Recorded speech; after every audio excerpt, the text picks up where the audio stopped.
This is March. This is March. Chicken vodka wrap is to die for. Welcome to Stuff with Jon Rothstein. Best player you don't know in college basketball. We have a very high bar on this show. I'll let myself go, I'll be 400 pounds. I just want to make sure I don't go all in on chocolate chip pancakes at the diner down the street. Forget about not sleeping until May. I may not sleep at all, but I wouldn't trade it for anything else. College hoops. Everything else is just secondary.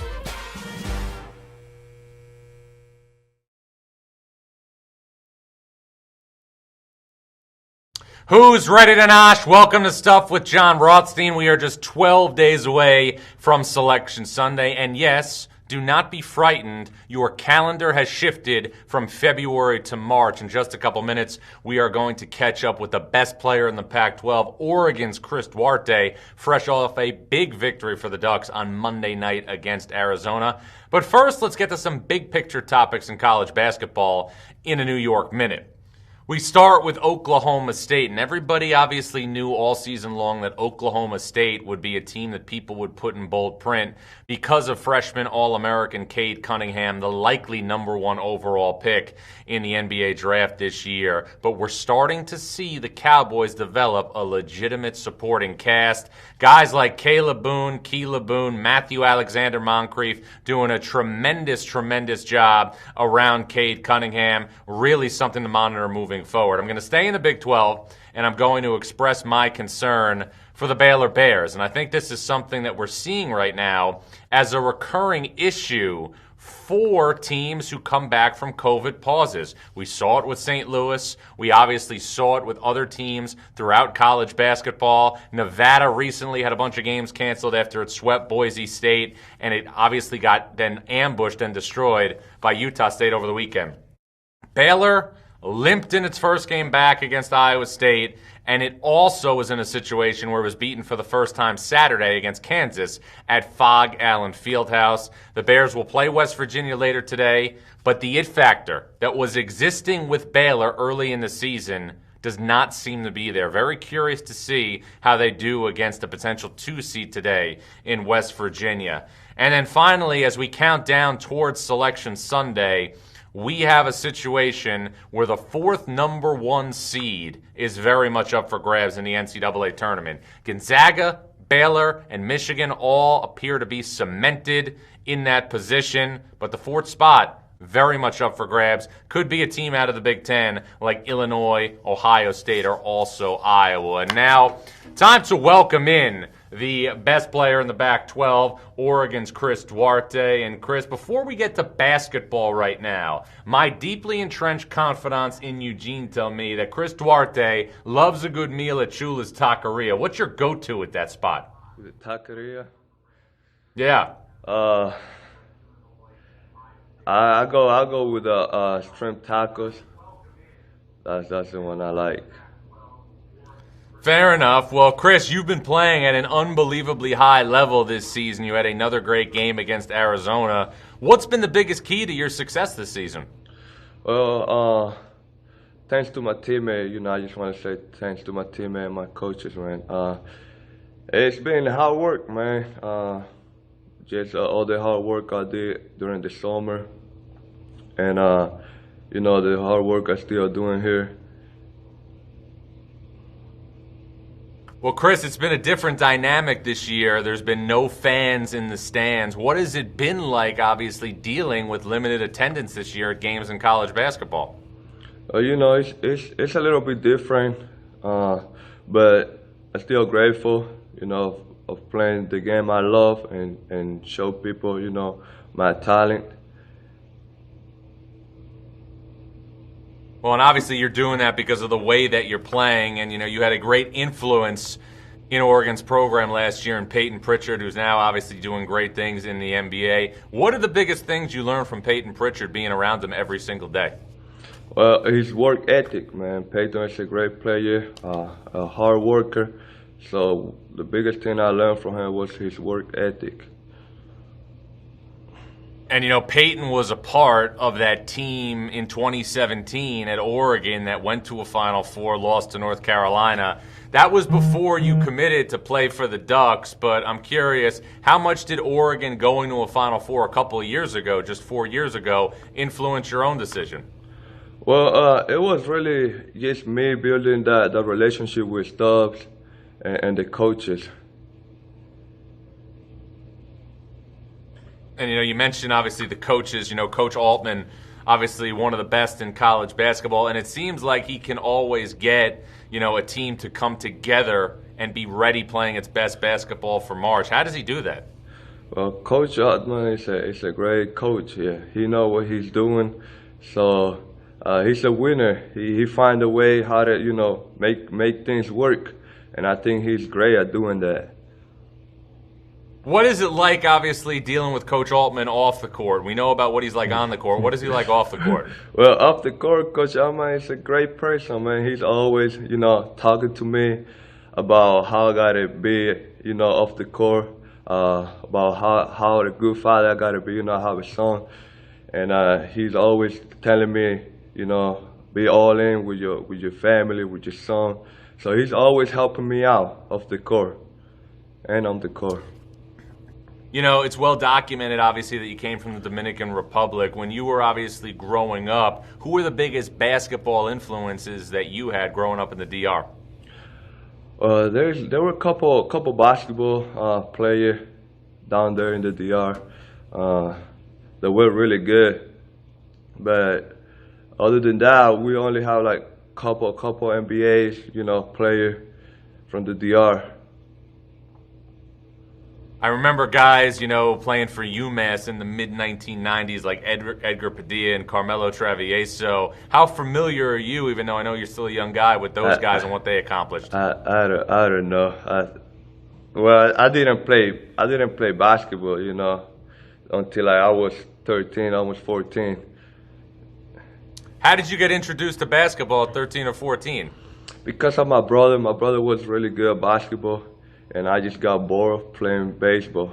And I just say, hey, Dad, I'm going to stop playing baseball and I want to just play basketball.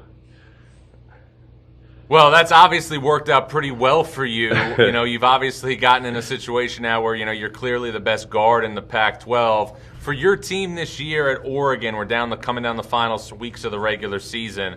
What are going to be the biggest keys here down the stretch? Well, we just gotta stay together, keep working hard, keep coming together, keep doing good things, on the court, keep bringing the energy. I think that's gonna be the key for us to, make a big run. And obviously, one of the keys to making a big run, especially this year, is having a full and healthy roster. Your point guard, Will Richardson, rejoined the lineup a couple of weeks ago. How big has that been, not just for Oregon as a team, but for you having your backcourt mate back?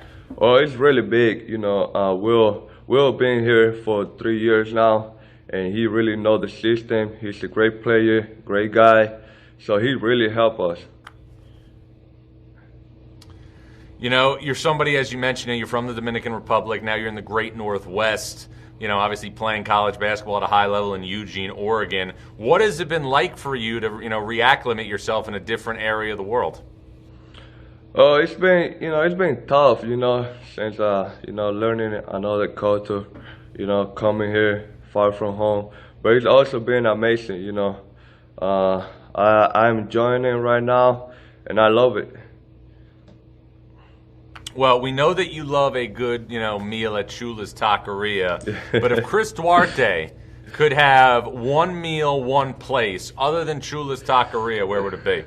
Well, it would be Mucho Gusto, another Mexican spot. Where's Mucho Gusto? It's like around campus and the 18th Avenue. What do you get at Mucho Gusto? I get the rice, beans, and chicken. All right. Well, next time I'm in Eugene, you got to take me to Mucho Gusto, and we got to have some rice, beans, and chicken. But Chris, just want to appreciate, the time obviously that you've given us today, but also want to appreciate, what you've done for college basketball the last couple of years. I've been saying it ad nauseum that, you're an All-American, you're one of the best players in the country that I don't think a lot of people know about, but they will know by the end of the month. So, know how busy you are. Appreciate your time. Best of luck down the home stretch.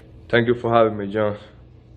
Thank you. You got it. That's Oregon guard Chris Duarte. We are now going to do a little bit of schmoozing, a little bit of noshing. Have a little carrot here. Got my trademark buffalo wings we're going to take a little sample out of. That's pretty good. Oregon, by the way, plays UCLA coming up on Wednesday night, which is going to be a really, really good game in the Pac-12. Good wings here, too. All right. Let's get to our next segment of the show that we call Don't At Me, Bro, where you send me, obviously, the questions on Twitter, and I'll read them one by one. Oh, good wing. It's from Dominic Stern. That's John. San Diego State is flying under the radar with 10 straight wins. How far do you think they can go? San Diego State's a potential second weekend team, depending on the matchup. I think, when you look at San Diego State, they're a team that last year was going to come into the tournament with tremendous pedigree, tremendous fanfare, never happened. They're a team, though, that defensively San Diego State this year has taken things to a completely different level. Potential second weekend team. Next question. This is PC.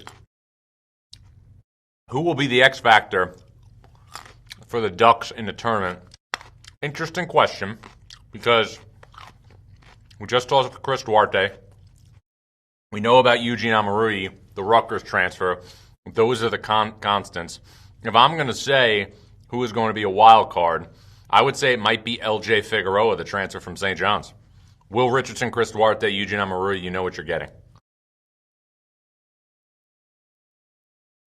JP Olding wants to know, how good is Oklahoma? They have a good chance to make it out of the first weekend. This is all contingent on matchups, and that's something we're not going to know until Selection Sunday. Oklahoma was good enough to beat Alabama without Alondas Williams and Brady Manick, two guys who were starting at the time. They have since gotten swept by Oklahoma State, who's a very good team, who I talked about on the top of the show, and lost to Kansas State. So things can change really quickly. It all depends on the matchups. Next up. Better chance to get a 1 seed. Iowa, or Ohio State. I think you're splitting hairs right now, because I think both of these teams are right there for a 1 seed. Ohio State's lost 3 straight games. They also just lost to Iowa. But I think Iowa, obviously, they're going to close the season. They got their next game's at Nebraska. Then they're obviously going to close out the regular season. The team that I think will be the 4th number 1 seed will be a Big Ten team. I believe it will be Illinois, Iowa, or Ohio State. I actually think, and again, this is obviously contingent on what happens tonight in Ann Arbor when Illinois plays Michigan. But Illinois, I think, is the team out of the Big Ten that I think has the best chance to be the 4th number 1 seed. Next question.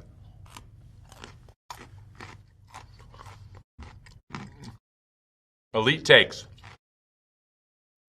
If you were to bet on any player having a Jimmer Fredette type run in the NCAA tournament, who would you be putting your money on? Well, there's a lot of candidates. Ayo Dosunmu is obviously one from Illinois. Kate Cunningham from Oklahoma State. I think we saw, though, last night that Cade can be in a situation where he can, not score, and Oklahoma State can beat good opponents. Also, keep an eye on James Bouknight from UConn. Next question.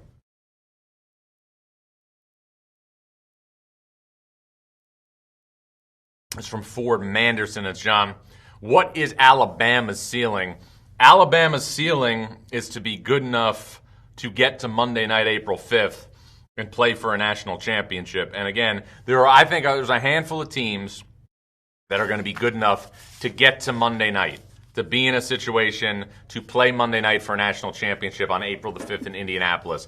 Obviously Michigan, obviously Baylor, obviously Gonzaga. You're going to throw Iowa, Ohio State, Florida State, Alabama in there, Illinois. Alabama's one of those teams. I'm just curious to see, and again, this is similar to what we just talked about with Oklahoma, what we're going to get out of the draw for Alabama. Alabama right now I've pegged as a potential 2 seed, but the teams that have given the Crimson Tide the most trouble have been teams that are physical, that can slow down the tempo, and that can be in a situation where they can be stellar defensively. Alabama has struggled with Mississippi State. Alabama obviously struggled in certain circumstances against physical teams that forced them to execute. And I'm also curious to see what happens when SEC teams get obviously out of the SEC, which again did not have a vintage Kentucky, did not have a vintage Auburn, and also did not have the Tennessee team that we thought we were going to see this year. Tennessee and Missouri,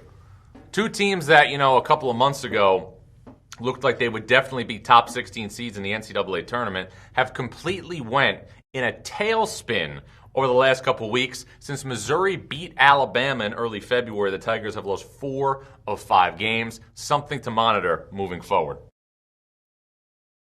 Now, let's get to a couple of nuggets right now as we close things out. Time for our news and nuggets segment.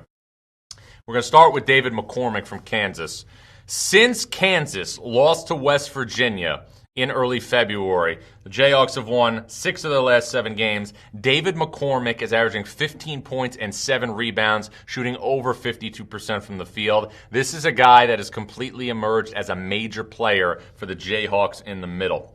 Another thing to keep in mind, obviously, when we look at the mid-major route, is the defense that's currently being played at Loyola of Chicago. All right, Loyola of Chicago has played 25 games this season. In 20 of them, the Ramblers have held their opponents to 60 points or less. That is a major, major accomplishment regardless of your level. And then I also want to point something out right now about R.J. Cole, the Howard transfer, who's doing tremendous work for UConn. In R.J. Cole's last 5 games, UConn is getting 17 points per game out of him at the lead guard spot. Now, all of a sudden, UConn has a dynamic 1-2 punch with Cole and with Bouknight. There's been a lot of talk and a lot of chatter recently about whether or not UConn is an NCAA tournament team for sure. I don't really see how this is a discussion. Because remember this, the NCAA Tournament Selection Committee is going to evaluate teams for the postseason based on the team that they would go to the NCAA tournament with. UConn, with James Bouknight in the lineup, their All-American guard, is 8-2.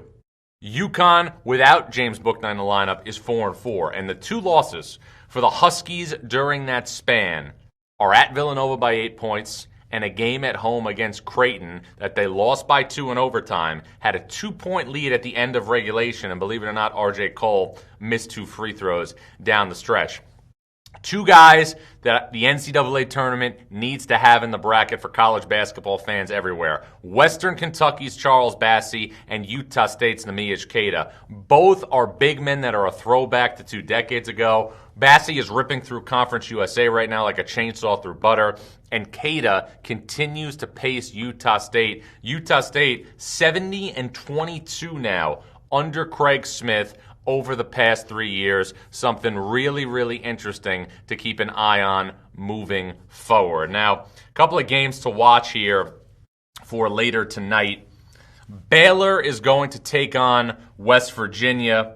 Obviously a Baylor team that is wounded. Obviously a Baylor team that, for all intents and purposes, needs to get its mojo back.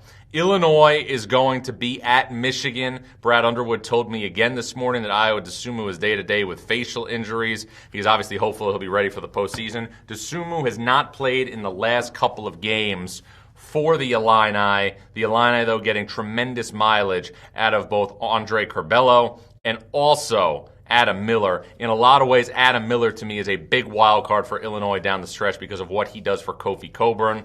Big bubble game in the Big Ten. Indiana against Michigan State. Indiana right now 12-12. They will close the regular season at Michigan State and at Purdue. Obviously critical games down the stretch here for Archie Miller, who is yet to be in the NCAA tournament since he's been the head coach at Indiana. Michigan State coming off the loss on Sunday at Maryland. And then a big game in the ACC, Duke against Georgia Tech. And, I have been on the Yellow Jackets all season long because when I watch Georgia Tech play, they look like a team that's a 9 or 10 seed in the NCAA tournament. Now, it's an interesting dynamic when you look at what's happened to Georgia Tech season.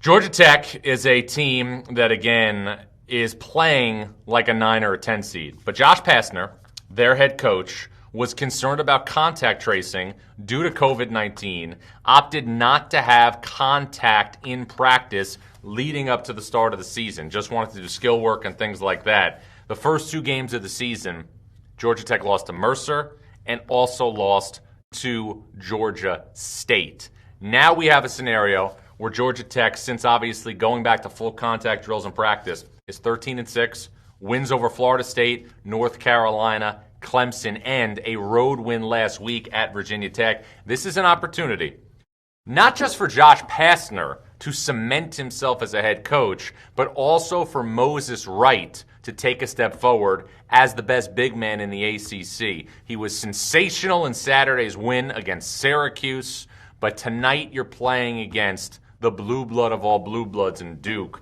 a team that needs to win the game. Duke will close the regular season, obviously, at Georgia Tech tonight and then at North Carolina on Saturday. So the Blue Devils right now in DEFCON 4 mode as well. We have weathered the storm in a lot of different ways. It's been about 51 weeks. 51 weeks till we had the shutdown of the greatest sport that really can captivate a society, college basketball. 51 weeks since we were told to put everything on pause at the least opportune time for what we do. And it's been a battle. Day after day, week after week, month after month, quarter after quarter, to get back to this position. But now, we're in a situation. We're 12 days away from Selection Sunday. 12 days away from the most unique NCAA tournament that we will have in our lifetime, potentially. A tournament where there will be no geographic advantage for high seeds. A tournament where we will see a scenario where fans will be minimal. A tournament that comes down to having a coronation for a champion that will stand alone in the history of the sport. Resiliency has been tested in many ways over the past year. People have had their lives changed. They have had their careers altered. They have had to make sacrifices that they never thought that they would have to make. But when you have great results, after trying times, you realize why everything is worth it. I haven't talked to you in about 7 days, but we're 7 days closer to the greatest event that we have in sports. And whether you like it or you don't like it, college basketball is still the best thing going. And remember, stay positive, test negative, and in the airport of life, college basketball is the Delta Sky Club.